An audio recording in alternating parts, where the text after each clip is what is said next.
Segala sesuatu yang ada sebelumnya tiada, lahir kemudian mati, berubah menjadi sesuatu yang baru. Seperti itulah hukum alam, begitu pula takdir perkembangan sosial, bangsa, apakah itu Indonesia, atau bangsa Papua dan Timor Leste merupakan sesuatu yang ada dan hadir dari sesuatu yang mana sebelumnya tidak ada.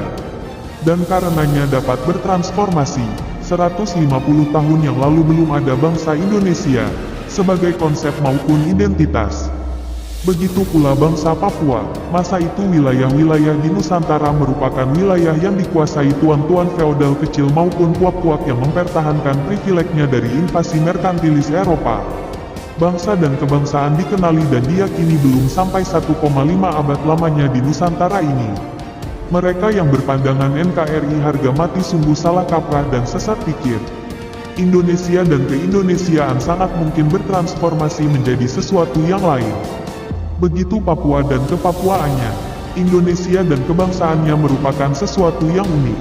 Sebagai bangsa, Indonesia tak lahir hanya karena perasaan senasib sepenanggungan, pula karena ada integrasi ekonomi dan politik yang sama, serta kebudayaan yang sama yang terwujud dalam bahasa yang sama.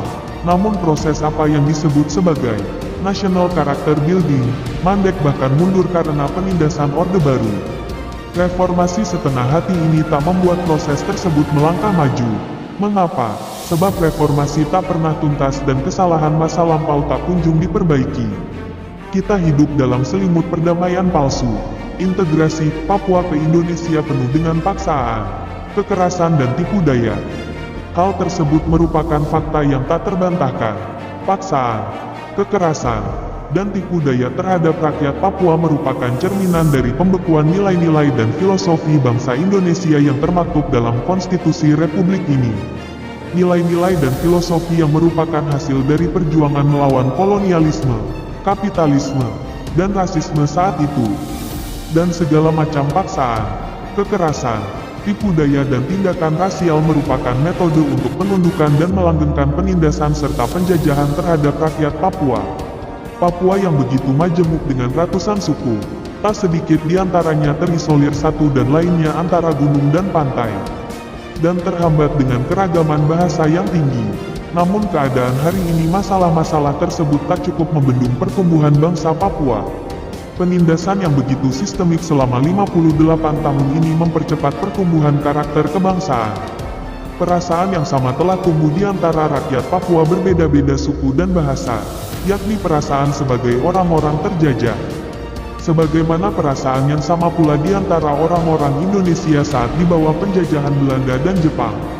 Perasaan yang tumbuh karena kekejian pembunuhan, penculikan, pembantaian, pembungkaman hak-hak politik melalui penjara dan penangkapan serta segala tindakan rasial oleh aparatus kekerasan dan birokrasi kolonial Belanda serta fasis Jepang menjadi faktor yang memberikan landasan pertumbuhan embrio bangsa Indonesia.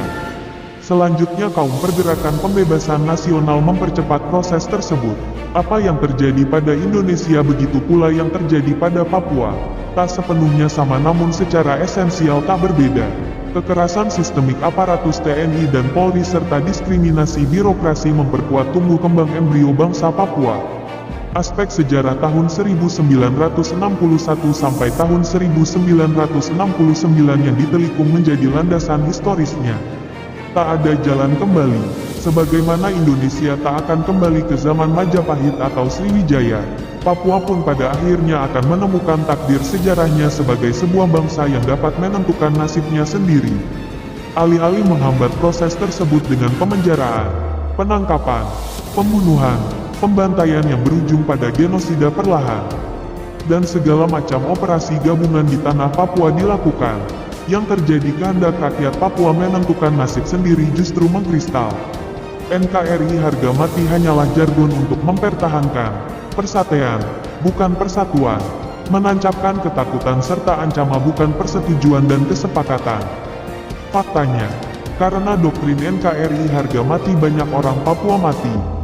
Apakah Anda bersedia hidup dalam ketakutan dan ancaman? Saya tidak. Generasi yang akan datang pun tak boleh hidup dalam ancaman dan ketakutan.